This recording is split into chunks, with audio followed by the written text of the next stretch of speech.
Армысыздар қазақ елі. Мен Шалабаев Олжас Серікұлы, Аршалы аудандық сотының төрағасы, тіл тәуелсіздік тірегі атты челленджін жалғастырамын. Ата-бабаларымыздан ұрпақтан ұрпаққа мирас болып келе жатқан қазақ елінің ұлттық тілі қазақ тілі. Ал біздің тарихымыз, мәдениетіміз, дәстүріміз, салт-санамыз, тәрбиеміз тілімізде. Әрбір қазақ перзенттерінің әдепті, тәрбиелі, саналы болып өсуі өз тілінде таза әрі көркем сөйлеуді қажет етеді.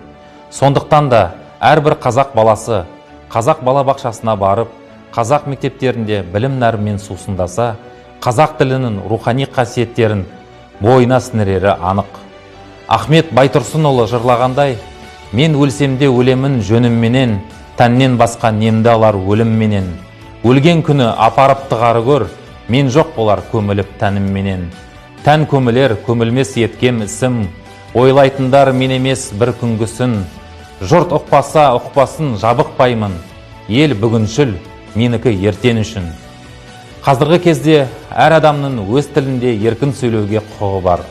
Біз де өз ана тілімізде сөйлеп, бейбіт күннің, тыныш заманның қадіріне жетуіміз керек деп ойлаймын. Тілін сыйлап, қастерлейтін перзенттері бар елдің болашағы да жарқын болмақ. Отырардан шыққан отты ақын Мұхтар Шаханов ағамыз жырлағандай: әр адамның өз анасынан басқа туған жер, туған тіл, туған дәстүр, туған тарих деген 4 анасы болуы тиіс. Әр ұлт өз тілімен, дінімен ерекшеленеді. Біз де сол ұлтымыздың тірегі, қазақ тілінің шұбарланбауына бар үлесімізді қосуымыз тиіс. Жыр бесігін өз тілінде тербетер, тілімізді біз болашақ өрлетер. Қадіріне жете білсек тіліміздің, жас өрендер өз тілінде ер жетер. Адамның тәрбиесін, мәдениетінің, оның өз отанына, тіліне, дініне деген махаббатынан, сый құрметінен байқауға болады. Кезінде білектің күшімен, найзаның ұшымен сақтап қалған қазақ тілін шұбарлау отанға деген шынайы мейірімнің жоқтығын айқын көрсетеді. Талай кедергілерге ұшыраса да, өзінің қолданылуын жоғалтпай келе жатқан қазақ тілін құрметтеу әр азамат пен азаматшаның борышы.